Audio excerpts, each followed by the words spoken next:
Never before a lipstick so red.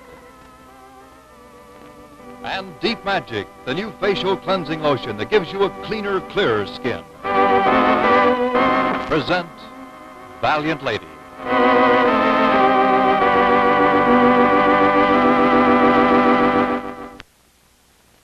I ask a lot of people a lot of questions, Mrs. Emerson. Some of them resent it, some of them don't.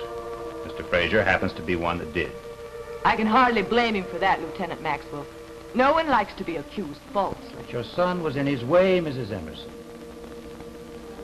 Just to get the record straight, how long have you and Bill Frazier been in love?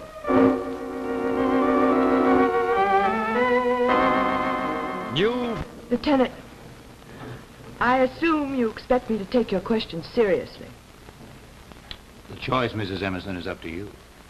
Then I choose to regard the last one as a joke. Your impression of my relationship with Mr. Frazier is false. Mm-hmm. He's been my friend for many years. He was my husband's closest friend. He's been like an uncle to my children. Including your son, Mickey? Including my son, Mickey.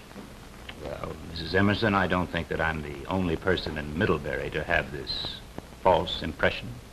I don't know whom you talked to or what they said. But I assure you I'm in a better position than they to know the truth. Well, sometimes the person that knows the truth is the one most anxious to conceal it. Usually, sometimes, but not always. Isn't it possible, Mrs. Emerson, that while you may feel a mellow friendship for Mr. Frazier, that his feeling for you may be somewhat less mild? If it's Mr. Frazier's feeling you want to find out about, I suggest that you question him. Oh, come now, Mrs. Emerson. He wouldn't keep a thing like that to himself, would he? And even if he tried to, wouldn't your woman's intuition tell you the truth? A woman's intuition can sometimes be as unreliable as a man's logic. But you will admit that women are more articulate about feelings, emotions than most men. Any woman who attempts to be articulate about another person's feelings is on extremely dangerous ground. You're a pretty smart woman, Mrs. Emerson. Most of the people I question don't know that. They talk their heads off about other people. How accurately? No, not very. But that's no real problem. What interests me is what I learn about them while they're telling me about other people.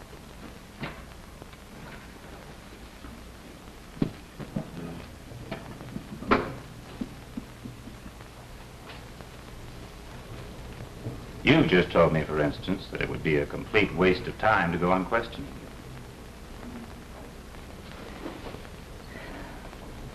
If I had any information to give you, I'd do so gladly. You have absolutely no idea where Bonnie Withers might have gone. Not the slightest. And you have no idea where her ex-husband, Roy Withers, may be? None. And you honestly believe that Bill Frazier found your son lying at the bottom of those stairs, as he said he did? I do. If I didn't, would I want to protect him from you? Would you? I would not. I want the person who did this terrible thing to Mickey punished, and that person is Roy Withers. The sooner he's arrested and tried, the happier I'll be. Well, that's a feeling that you can safely say I share, Mrs. Emerson. Nice day, isn't it? Lovely.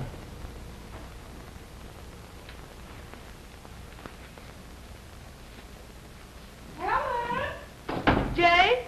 Where are you? Out in the kitchen. Come on out. Hi. I brought Kim's things over. I just left them out in the front hall. How's Mickey today, Helen? Well, I don't know, Jane.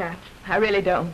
Doctor said his pulse is stronger, his blood count better, but well, I was at the hospital and I can't see any change. Still doesn't know anyone. Oh, poor dear. Is there anything Mary and I can do? Everything possible is being done.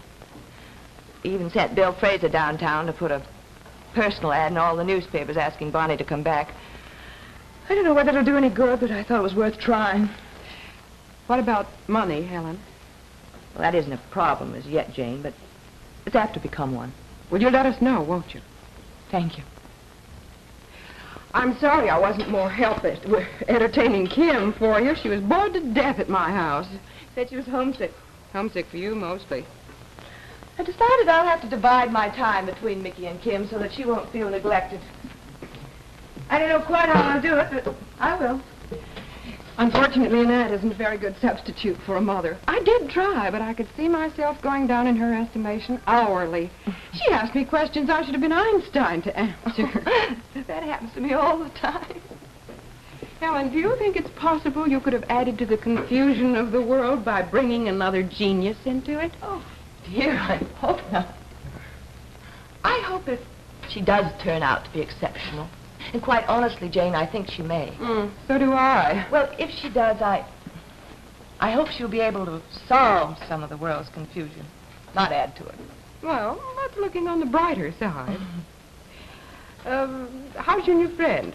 Who? Who, indeed? Your pilot friend, the captain of the airways. Oh, Chris. Gone. Oh? I probably won't see him for about a week. But then, What do you mean, if then?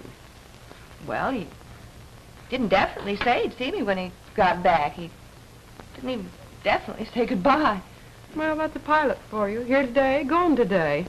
Well, at least he was attentive while he lasted. He certainly was. He was wonderful. So concerned about Mickey, so wanting to be helpful. He even stayed with me at the hospital one night till almost 2 in the morning. Pilots make pretty good money, don't they, Helen? I have no idea why. Never mind. Does he live here in Middlebury? Well, this is one of his layovers. They fly so many hours and they rest so many. This is one of the places he rests. Regularly? I don't know. I didn't ask him. I suppose so, though. How old is he? I don't know, Jane. I didn't ask him that either. We just didn't talk about things like that. Well, apparently you spent quite a lot of time together in the last week or so. What did you talk about?